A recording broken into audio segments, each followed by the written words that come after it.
அ அ அ அஞ்சலி, நீ நீ எப்படி இங்க? நான் தான். நானே தான். ஆமா, நீ எதுக்கு இங்க வந்த?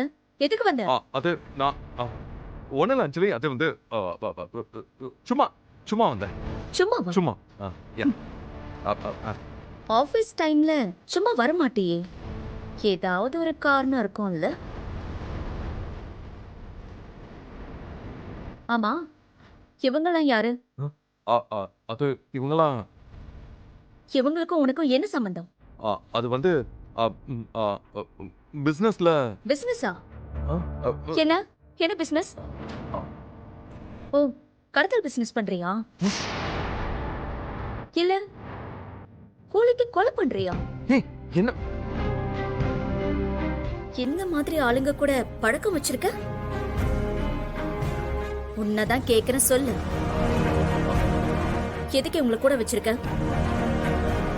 யாரையோ கட்டி வச்சிருக்காங்கன்னு சொன்னா கிளம்பி வந்துருவியா? இல்ல அஞ்சலி, அப்போ கட்டி வச்சிருக்காங்கன்னு சொன்னியா? அதான் அவனை அடிச்சு விசாரிச்சு உண்மையை வர வைக்கலாம்னு சொல்லிதான். ஏய், இதுக்கு மேலே நான் உன்னை நம்ப தயாரா இல்ல. எனக்கு எல்லாமே புரிஞ்சு போச்சு. ஏய், நீதானே என் அப்பா சாவுக்கு காரணம். ஏய் அஞ்சலி, என்ன பேசுற? நான் எப்படி உன் அப்பாவை? ஓகே ஓகே, ஒரு கொலைகாரன். என் அப்பாவை கொலை பண்ண கொலைகாரன். இல்ல இல்ல அஞ்சலி. ஆரம்பத்துல இருந்தே உன் மேல எனக்கு சந்தேகமா இருந்துச்சு. தினம் தினம் புது புது சந்தேகம் உருவாகிக்கிட்டே இருந்துச்சு.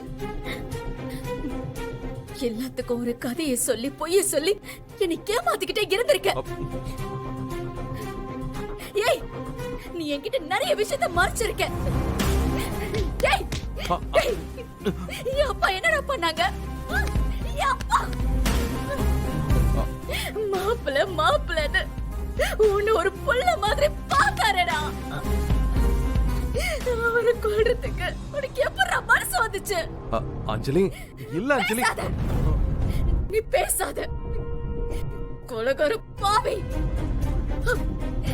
ஏய், இன்னும் நீ என்ன நல்லா பண்ணிருக்கியோ? நான் கூட வாழ்ந்தது நினைச்சாலே அருவருப்பா இருக்கு. அஞ்சலி, இங்க பாரு, நான் எதுவுமே பண்ணல. என்ன நம்பு. என்ன நம்பணுமா? இதுக்கு மேலே நம்பிக்கிட்டு இருக்கிறதுக்கு நான் உனக்கு முட்டாளே இல்ல. இனிமே நீ என்ன ஏமாத்தவே முடியாது.